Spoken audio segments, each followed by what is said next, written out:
तो बात करते हैं डिबाई मॉडल के बारे में। तो डिबाई मॉडल से पहले ड्यूलोंग पेटिट ने स्पेसिफिक हीट ऑफ सॉलिड्स के लिए मॉडल दिया, तो उसमें देखा कि जो उच्च तापों पर जो CV था वो परमताप के समानुपाती नहीं होता। ऐसे ही फिर आइंस्टीन ने मॉडल दिया, तो आइंस्टीन ने भी उच्च तापों पर जो प्रायोगिक वक्र था वो आइंस्टीन वक्र से मैच नहीं खा रहा था। तो इन दोनों की कमियों को दूर करने के लिए डिबाई ने अपना मॉडल दिया। तो जो डिबाई मॉडल क्या बता रहा है और क्या आइंस्टीन की शॉर्टकमिंग्स रही थी कि आइंस्टीन मान रहा था कि जो ठोस में जो अणु होते हैं वो क्या होते हैं, स्वतंत्र होते हैं, और जो प्रत्येक अणु की जो वाइब्रेशनल या स्वतंत्रता की कोटि होती है वो कितनी होती है, 3 होती है। यानी कि इस मॉडल से हम एक तो आइंस्टीन की कमियों को दूर करेंगे, इसके अलावा इससे जो कर्व आएगा वो प्रायोगिक वक्र से बहुत हद तक मेल खाता है। इसे T³ नियम भी कहते हैं, क्योंकि लास्ट में हमारे पास रिजल्ट आएगा तो उसमें जो CV है वो T³ के समानुपाती आएगा, इसलिए हम इसे T³ नियम भी कहते हैं। तो डिबाई ने कुछ पोस्टुलेट्स दिए इनमें, और उसमें बताया कि जो ठोस है वो स्वतंत्र ना होकर ये समदैशिक, प्रत्यास्थ, सतत एवं समांगी होता है। यानी कि कोई ठोस है तो उसमें जो अणु इस तरह से व्यवस्थित रहते हैं कि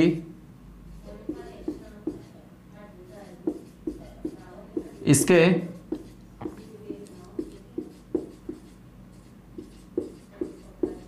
चाहे मैं इस भाग में देखूं, चाहे मैं इस भाग में देखूं या फिर इस भाग में देखूं, जो मेरा प्रेशर है, जो मेरा वॉल्यूम है, जो मेरा टेम्परेचर है, जो मेरी एंट्रोपी है, उनका मान क्या रहता है, सेम रहता है। तो ये क्या है कि समदैशिक, प्रत्यास्थ तथा सतत एवं समांगी होते हैं। इसके अलावा डिबाई कह रहा है कि जो इसमें अणुओं की जो कंपन विधाएं होती हैं वो कितनी होती हैं, 3n होते हैं। यानी कि जो स्वतंत्रता की कोटि होती है इसकी वो 3n होती है, यानी कि 3 अलग अलग डायरेक्शन में होती है। इसके अलावा जो अणु वाइब्रेशन करते हैं तो आइंस्टीन मान रहा था कि इसके कोई निश्चित सीमा नहीं होती है, 0 से लेकर अनंत तक होती है, लेकिन डिबाई ने कहा कि इनकी एक निश्चित सीमा होती है और इस आवर्ती का मान है जो इनकी डेंसिटी पे डिपेंड करता है, और जो इसकी अंतिम आवर्ती होती है वो होती है ω/d, जिसे हम अंतक आवर्ती भी कहते हैं। यानी कि डिबाई ने इसलिए कहा कि जो अणुओं का जो वाइब्रेशन होता है उसकी एक निश्चित रेंज है, वो है 0 से ω/d के बीच में। अब आइंस्टीन ने तो ये कहा कि कोई निश्चित आवर्ती नहीं होती, और इसने कहा कि निश्चित आवर्ती होती 0 से ω/d के बीच में। तो जो परमाणु या अणुओं के जो कंपन हैं उससे फिर स्टेशनरी वेव्स निकलती हैं, और ये जो वेव है ये अनुप्रस्थ और अनुदैर्घ्य होती, यानी कि अनुदैर्घ्य ऐसे डायरेक्शन में, अनुप्रस्थ ऐसे डायरेक्शन में। इसके अलावा डिबाई ने ये कहा कि जो अणुओं में बंधन होता है वो स्प्रिंग नुमा होता है, यानी कि इनको क्या कहा, इसने प्रत्यास्थ कहा कि अणुओं में बंधन होता है वो स्प्रिंग नुमा होता है। यानी कि जो दो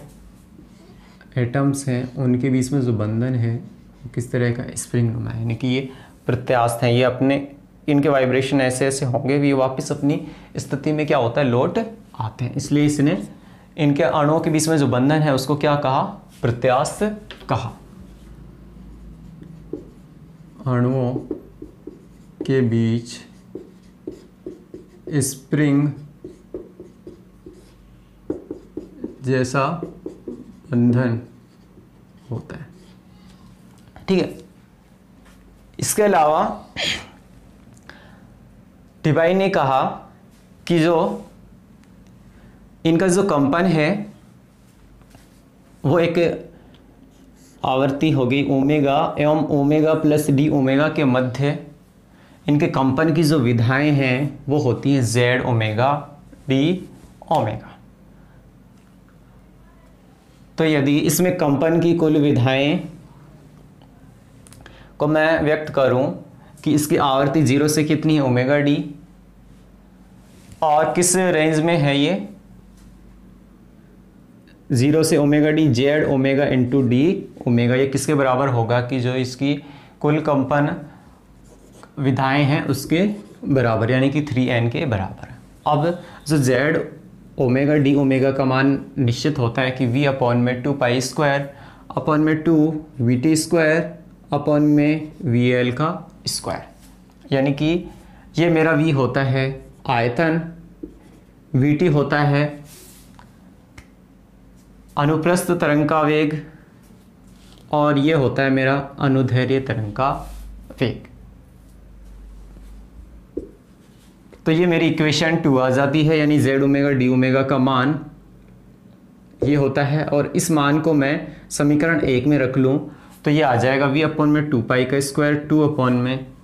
we T square plus 1 upon V L का स्क्वायर, यानी कि जो दो तरंग की ठोस में अणुओं में जो वाइब्रेशन होता है उससे दो तरह की वेव स्टेशनरी वेव्स निकलती हैं, अनुदैर्ध्य और अनुप्रस्थ।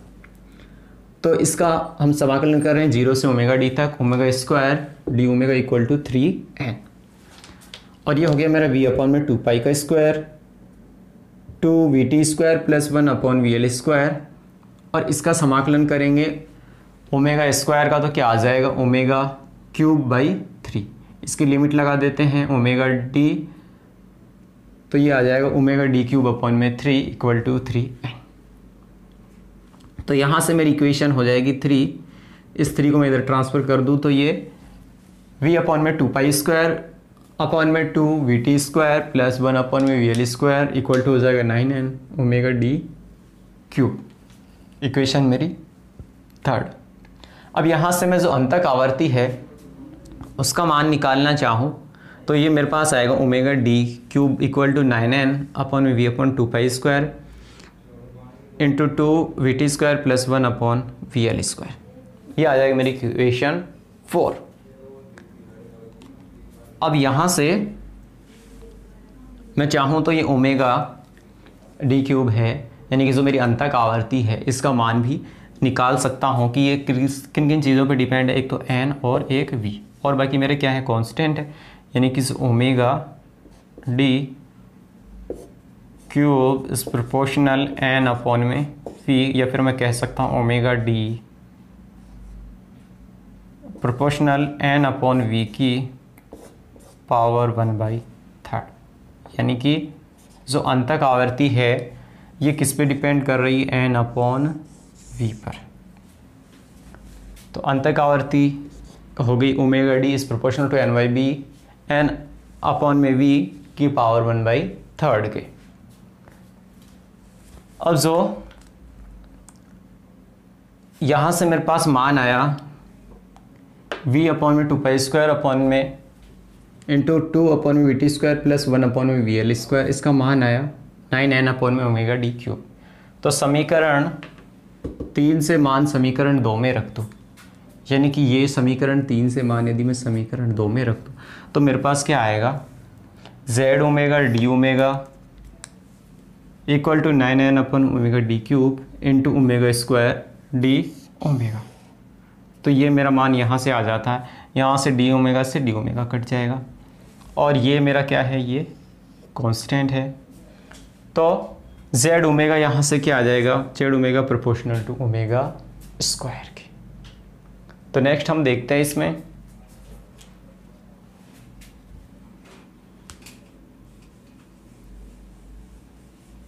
तो यहाँ से देखिए जो जेड ओमेगा हमारे प्रोपोर्शनली आया था ओमेगा स्क्वायर के, यानी कि जेड ओमेगा और ओमेगा के बीच में जो ग्राफ आएगा वो ग्राफ कैसा आ जाएगा, ये ग्राफ आ जाएगा ऐसा, जेड ओमेगा, और ये मेरा ओमेगा के बीच में ग्राफ आ जाता है ऐसा, यानी कि Z omega is proportional to omega square, और ये आता है 0 से लेके जो इसकी डी बाई की अंतक आवर्ती है, यहाँ मान लो अगर मैं ओमेगा डी तक, यानी कि 0 से लेके इसकी जो उच्च फ्रीक्वेंसी है ओमेगा डी तक। तो नेक्स्ट इसने क्या किया कि जो हार्मोनिक ऑक्सीलेटर था उसकी एनर्जी कितनी आती है, ई बराबर एच न्यू अपॉन में ई एच न्यू अपॉन में के टी माइनस 1, या फिर एच न्यू के स्थान पर यदि मैं एच कट ओमेगा लूँ तो एच कट ओमेगा अपॉन में E H cut omega upon में के टी माइनस का 1, यानी कि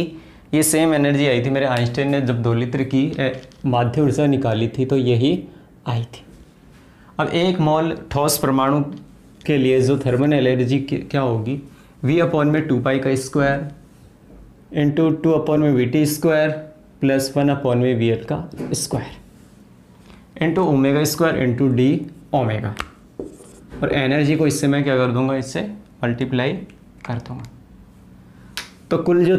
थर्मल एनर्जी 1 मोल सॉलिड के लिए क्या आ जाएगी कि इसकी जो आवर्ती है 0 से लेके ओमेगा डी तक, इसका क्या कर दे हम समाकलन कर देते हैं।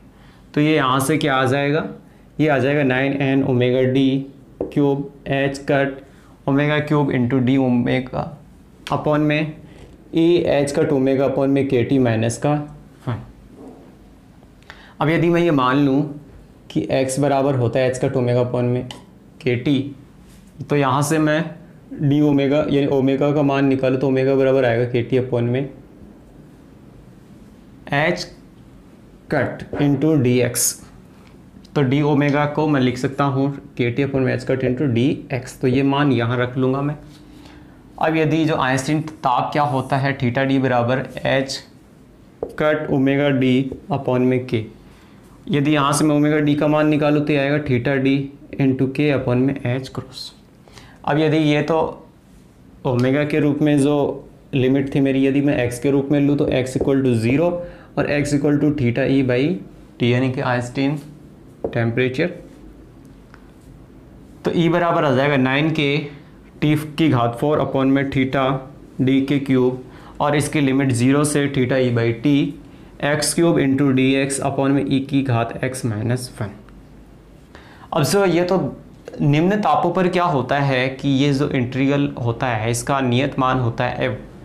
पाई की घात 4 अपॉन में 5, यानी कि जो मेरी एनर्जी होती है वो परम ताप की चतुर्थ घात की क्या आ जाती है, समानुपाती आ जाती है, और जो आइंस्टीन टेम्परेचर है थीटा क्यूब टी और उसकी तृतीय घात के व्युत्क्रमानुपाती आती है। तो निम्न ताप पर ये मेरा ई का मान आया यहाँ से, तो यदि मैं इसका ऊष्माधारिता क्या होती है डी अपॉन में डी टी, या फिर ये ई हो तो यहाँ से क्या आ जाएगा, सी वी का मान आ जाएगा मेरा 12 अपॉन में 5 पाई की घात 4 into r into t upon में डी थीटा डी की होल क्यूब। यानी कि यहाँ से आप देख सकते हैं कि जो निम्न ताप पर जो CV है वो परम ताप के क्या होता है, व्युत्क्रमानुपाती होता है। यानी कि जो ठोसों के लिए CV का मान डिबाई ने निकाला तो ये क्या आया, परम ताप के समानुपाती T घात के। तो यही रिजल्ट आया था जो इसके प्रायोगिक वक्र से मेल खाता है, और इसीलिए इसे हम टी क्यूब का नियम भी कहते हैं। तो ये था स्पेसिफिक हीट ऑफ सॉलिड्स के लिए डिबाई का मॉडल, और जो किसी समय ठोसों की ऊष्माधारिता है CV वो कितनी होती है, वो 3R होती है, यानी कि CV इक्वल टू होती है 3R। और जो इलेक्ट्रॉन का जो कंट्रीब्यूशन होता है ऊष्माधारिता में वो कितना होता है, वो होता है परमताप के समानुपाती, यानी कि CV इक्वल टू होता है, या CV समानुपाती होता है TK। ये होता है इलेक्ट्रॉनिक मेरा कंट्रीब्यूशन, यानी कि जो किसी ठोस की विशिष्ट ऊष्मा होती है वो उसके लैटिस वाइब्रेशन और इलेक्ट्रॉनिक कंट्रीब्यूशन पे डिपेंड करती है। तो ये किसके होती है, परम ताप की क्या होती है, समानुपाती होती है। तो ये जो सब रिजल्ट देखे गए तो ये निम्न तापों पर तो ठीक थे, लेकिन जैसे जैसे उच्च ताप होता है तो उच्च ताप पर ये डुलोंग, पेटिट और आइंस्टीन के जो रिजल्ट से क्या खाते हैं, मैच खाते हैं। तो ये इंपॉर्टेंट क्वेश्चन बनता है पार्ट 3rd ईयर के लिए। तो ये आप पूरा लिख सकते हैं, लैंग्वेज आप अपने हिसाब से लिख सकते हैं। तो आपने मेरे को पेशेंस से सुना, इसके लिए धन्यवाद।